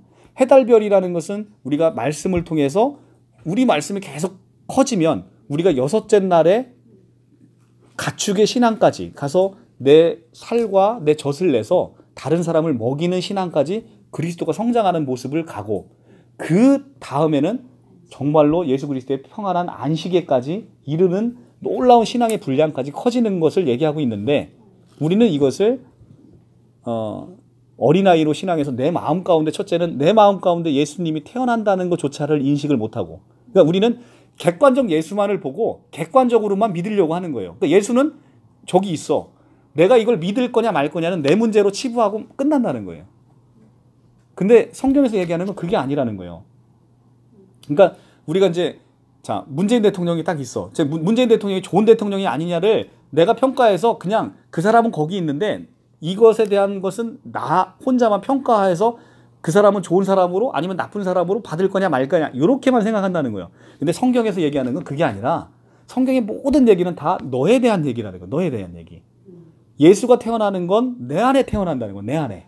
내 안에 태어나서 그분이 장성한 분량에까지 이르러서 나를 온전히 사로잡아서 나와 연합해서 그분이 다 이뤄놓으신 거를, 너는 이제 죽었잖아. 내 안에 사는 사람은 이제는 예수 그리스도야. 그러니까 예수 그리스도께 갖고 있는 모든 걸 너에게 상속해주고 너에게 선물로 주시겠다. 이거죠. 그러니까 그걸 내가 믿음으로 받는 거죠. 아멘 하고 받는 것이죠.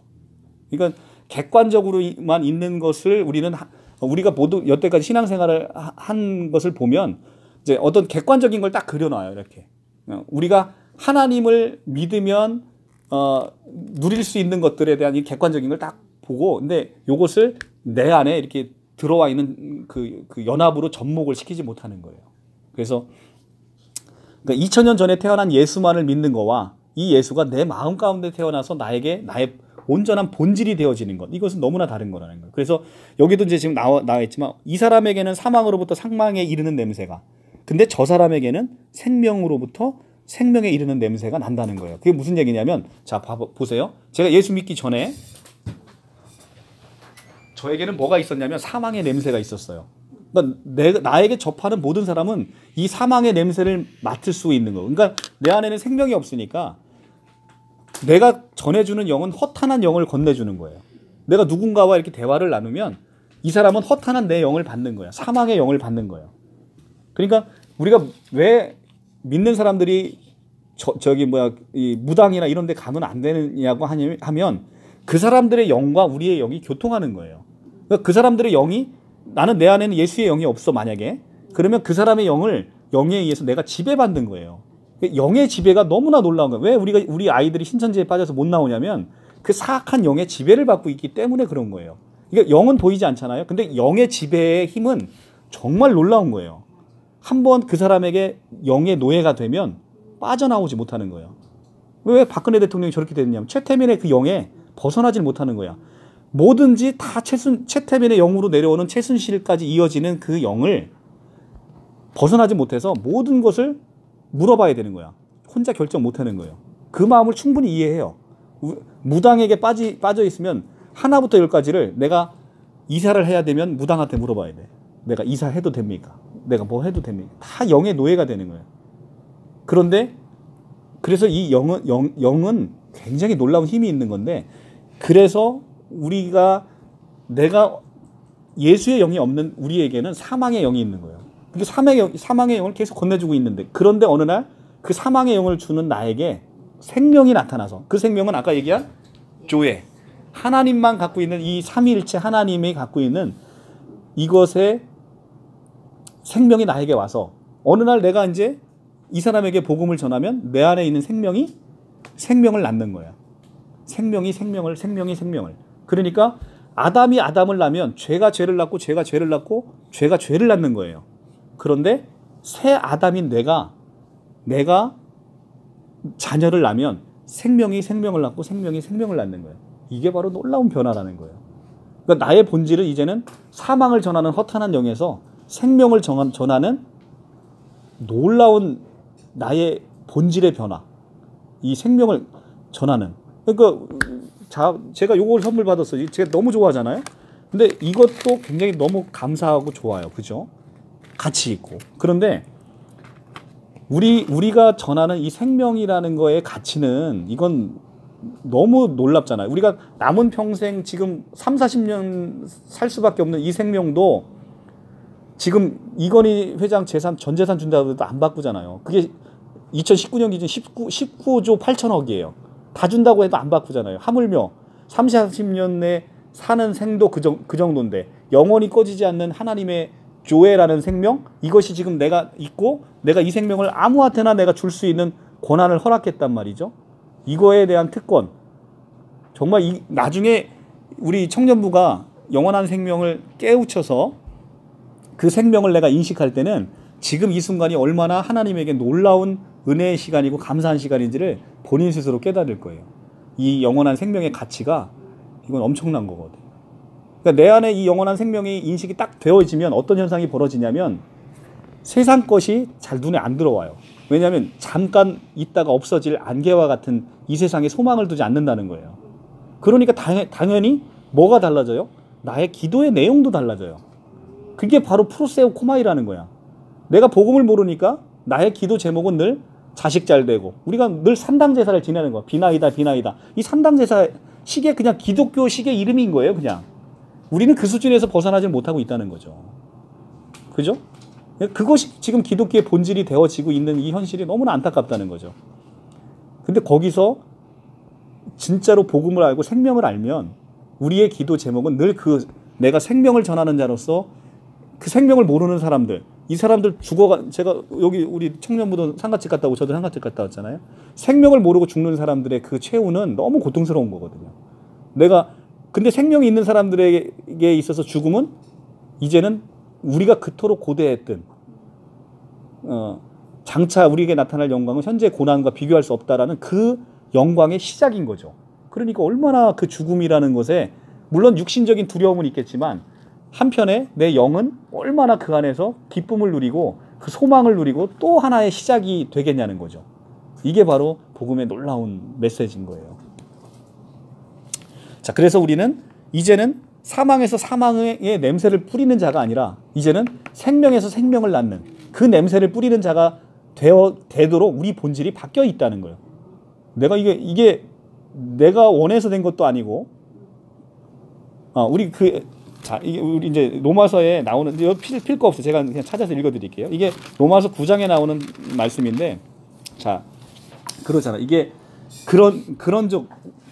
로마서 이제 9장 16절에 나오는 단어 말씀인데, 그런즉 원하는 자로 말미암음도 아니요 다른 박질하는 자로 말미암음도 아니요 오직 긍휼히 여기시는 하나님으로 말미암음이라. 그러니까 이게 무슨 얘기냐면, 우리가 원한다고 해서, 우리가 다른 박질한다고 해서, 우리가 노력한다고 해서 이것이 이루어지는 역사가 아니라는 거예요. 이거는 오직 긍휼히 여기시는 하나님으로 말미암아 이 놀라운 믿음의 선물, 이 영원한 생명의 선물, 이런 것들이 이루어진다는 거죠. 그러니까 우리가 자꾸 이제 왜곡해서 생각하는 건, 우리 기독교는 먼저 이 은혜와 긍휼과 이 하나님께서 내려주시는 충만한 은혜 가운데 이 일들이 시작되는 거예요. 그런데 우리는 거꾸로 내가 믿음 생활 잘해서 이거를 받겠다라고 생각을 하니까 이 교회에서는 부족해 보이는 거야. 이 교회 말씀으로는, 이 목사님 말씀으로는 그게 안 될 것 같은 거야. 그러니까 자꾸 다른 교회 기웃, 이 교회 기웃하다가 어디로 가는 거예요? 신천지로 가고 하나님의 교회로 가는 거예요. 딱 원인은 다 그거예요. 우리가 먼저 받고 시작했는데 이 받은 게 뭔지를 몰라. 그러니까 이 교회 가면 이게 있을까? 저 교회 가면 영생이 있을까? 자꾸 우리는 여기저기 기우뚱 하다가 이단으로 쭉 빨려 들어가는 거예요. 그죠? 정확하잖아요. 이 분석이. 그러니까 우리는 이런 것들이 우리가 원함에서 비롯된 것도 아니고, 우리가 다른 박질한다고, 다른 박질이 뭐냐면 우리가 열심히 하는 노력을 얘기하는 거예요. 다른 박질로 말미암는 게 아니라는 거예요. 오직 긍휼히 여기시는 하나님의 은혜로 말미암는 것이죠. 자, 우리는 수많은 사람들처럼 하나님의 말씀을 혼잡게 하지 아니하고 곧 순전함으로 하나님께 받은 것 같이 하나님 앞에서와 그리스도 안에서 진실하게 말하노라. 자, 이게 이제 제가 새 번역 성경으로 이걸 여러분 읽어드려 볼게요. 이게 이제 무슨 뜻이냐면, 새 번역 성경을 읽으면 이 의미가 확 와닿을 거예요.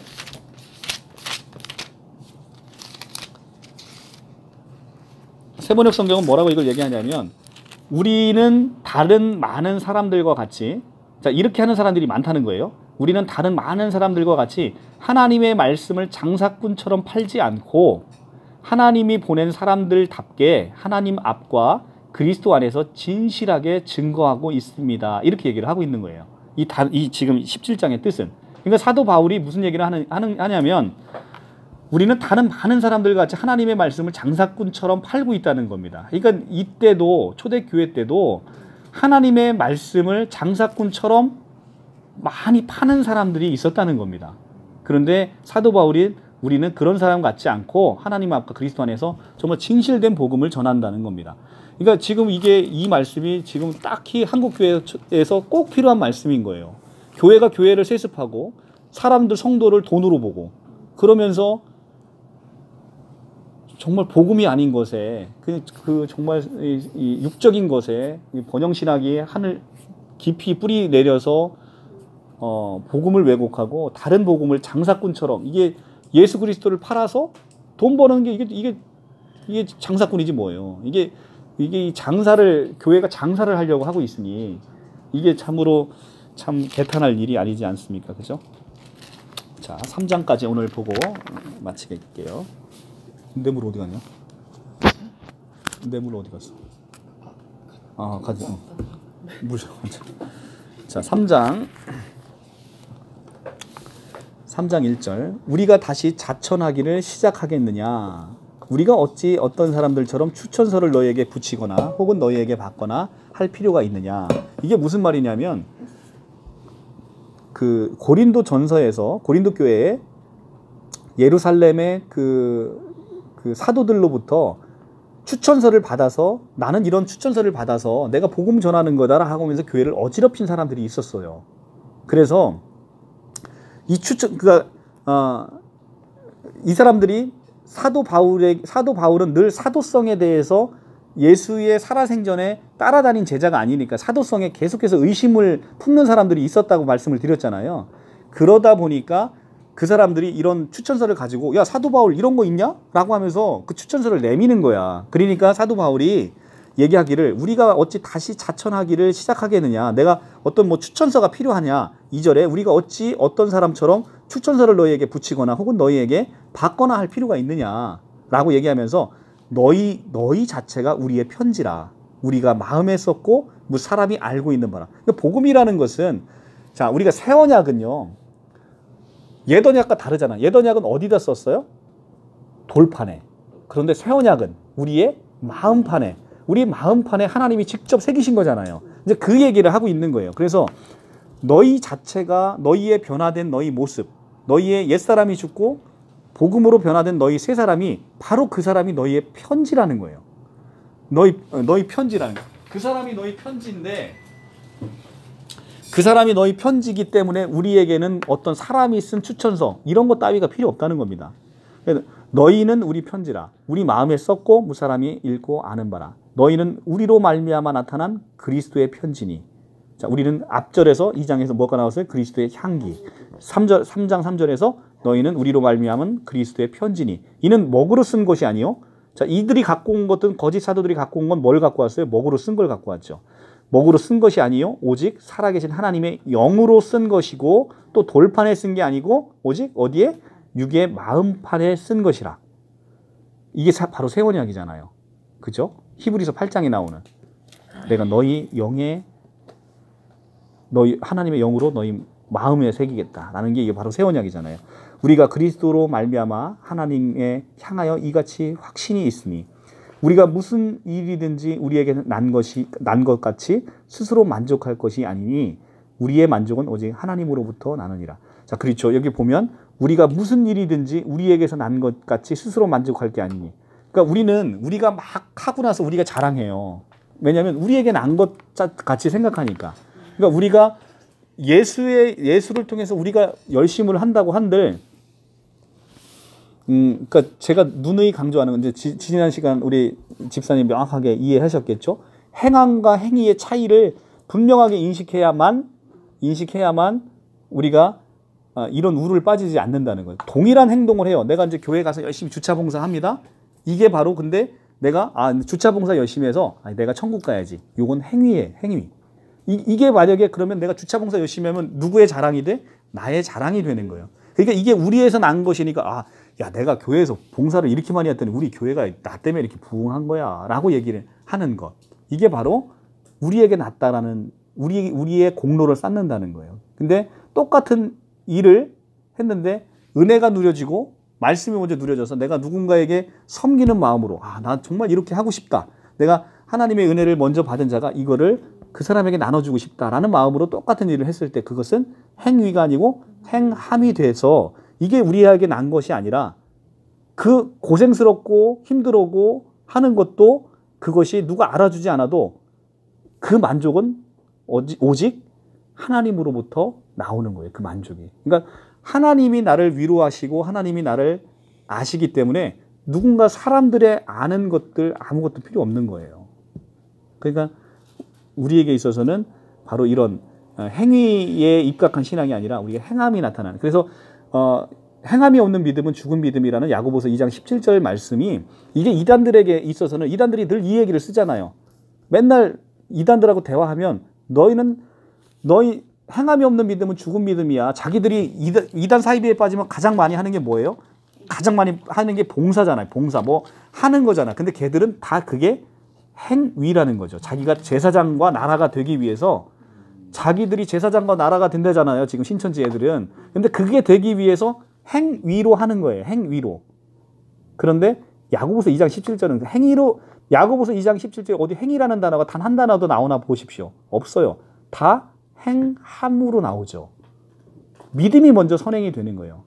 행함이 없는 믿음은 죽은 믿음이니까 그러면 행함이 나오려면 뭘 키워야 되는 거예요? 믿음이 있어야 되는 거예요. 믿음이.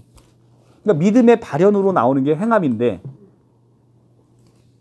그 모든 이단들은 행위를 통해서 자기가 그 성경에서 얘기하는 그 복을 자기의 공로로 받으려고 하는 행위 언약.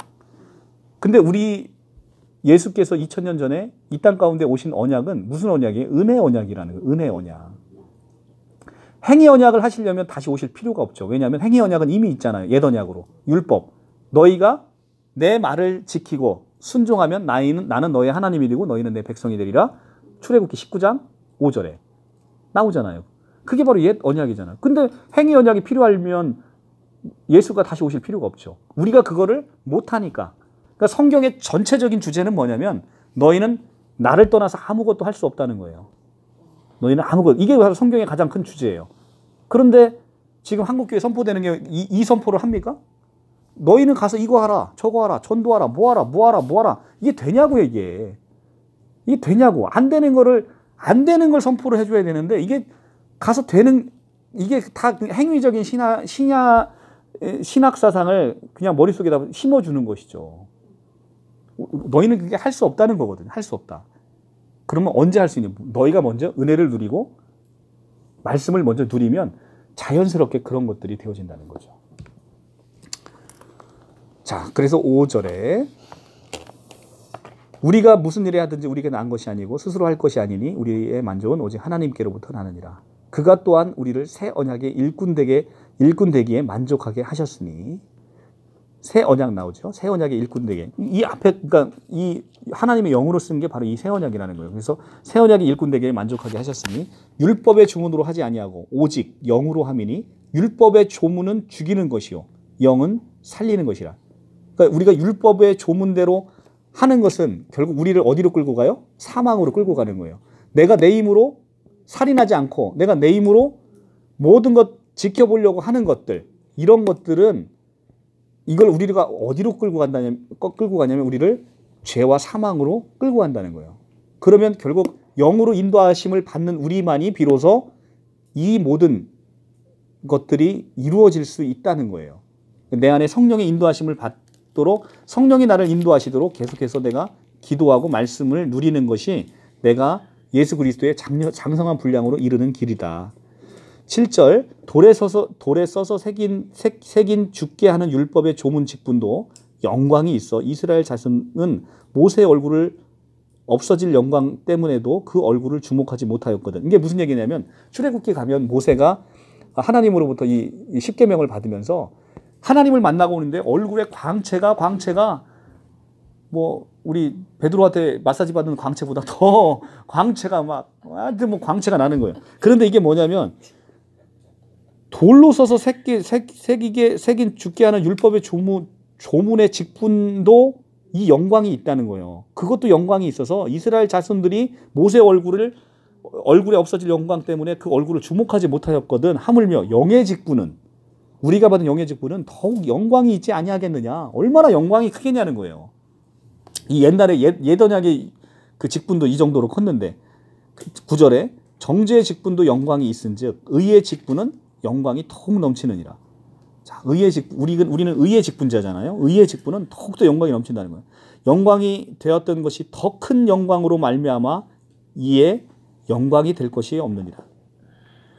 없어질 것도 영광으로 말미암은즉 길이 있을 것은 더욱 영광 가운데 있느니라. 자, 없어질 영광도 이 정도인데 하물며 길이 있을 영광은 얼마나 영광이 크겠냐는 거예요.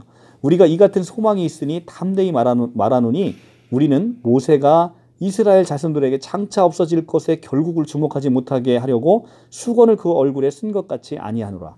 그러나 그들의 마음이 완고하여 오늘까지도 구약을 읽을 때 그 수건이 벗겨지지 아니하고 있으니 그 수건은 그리스도 안에서 없어질 것이라. 자, 그리스도 안에서만 없어지는 거예요. 이 수건은.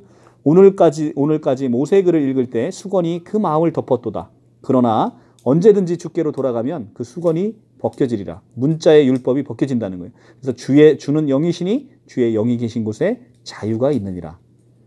예수 그리스도에게 나와서 이 율법의 노예가 되어서 사는 것처럼 참 무식하고 불쌍한 사람이 없는 거죠.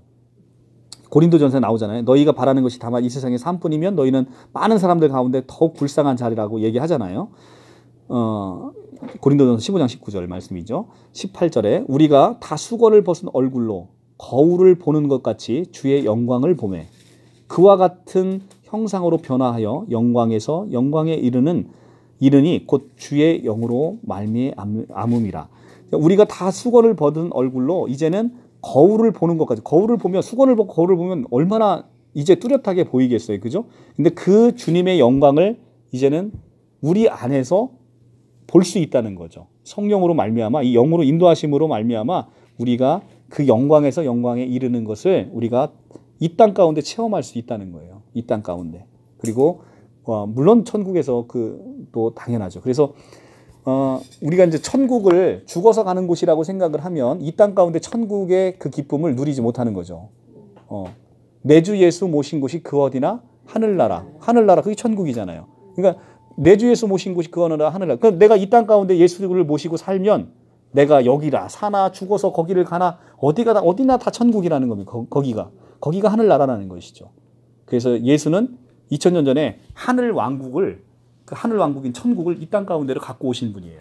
그래서 우리는 우리에게 그 천국을 선물로 이미 주셨고, 우리는 천국 백성으로 이 땅 가운데 그분을 모시면서 그분을 2000년 전에는 그분이 승천하시기 전에는 그분을 내 마음 가운데 모시고 살 수는 없었잖아요. 그런데 그분이 죽고 부활할 승천하심으로 말미암아 우리 안에 성령을 보내주셔서 영이신 그분이 우리 가운데 오셔서 그 영이 우리를 지배하고 영이 우리를 완전히 다른 본질로 그러니까 피조물의 생명밖에 없었던 푸스케의 인간을 창조주의 생명과 창조주의 반열에 올려놓는, 그러니까 요한복음 10장에서 뭐라고 얘기합니까? 내가 너희를 신이라 하였는 걸 알지 못하느냐. 이게 다시 한번 성경 볼까요?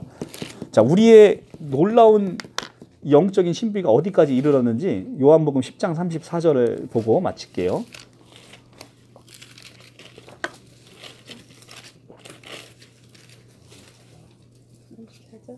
10장 33절부터 30절부터 볼게요.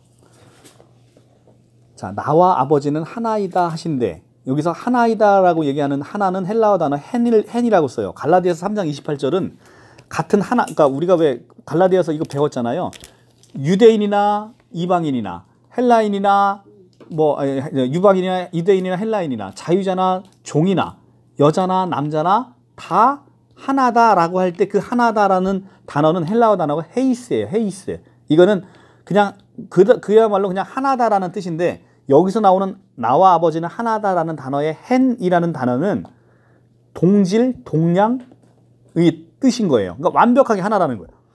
그러니까 하나다라 하신데 유대인들이 다시 돌로 치려 하거늘, 왜 돌로 치려 하냐면 예수께서 대답하시되 내가 아버지로 말미암아 여러 가지 선한 일로 너희에게 보였거늘 그 중에 어떤 일로 나를 돌로 치려 하느냐 이렇게 물어보니까 유대인들이 대답하되 선한 일로 말미암아 우리가 너를 돌로 치려 하는 게 아니라 네가 신성 모독으로 인함이니 내가 사람이 되어 어찌 자칭 하나님이라 하느냐. 그러니까 하나님과 내가 하나라고 하면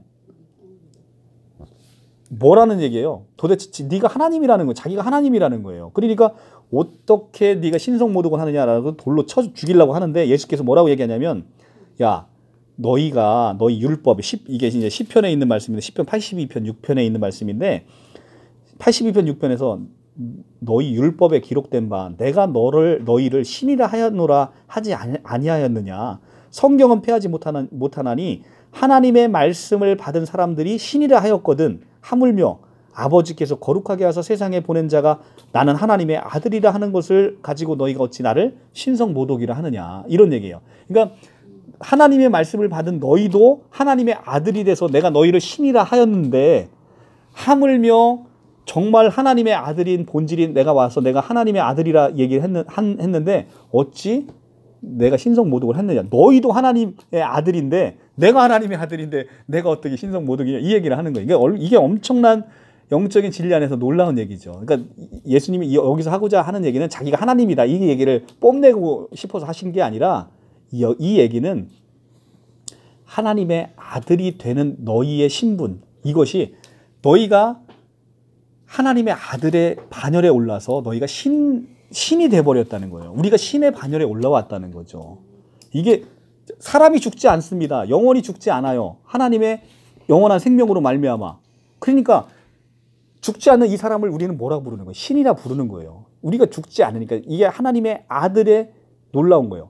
내가 지난 시간에 말씀드렸죠. 우리가 왜 하나님의 아들이 됐냐면 제 자식이 내 자식인 이유는 뭐냐면 나의 생명을 나의 유전자를 나눠줬기 때문에 그렇잖아요.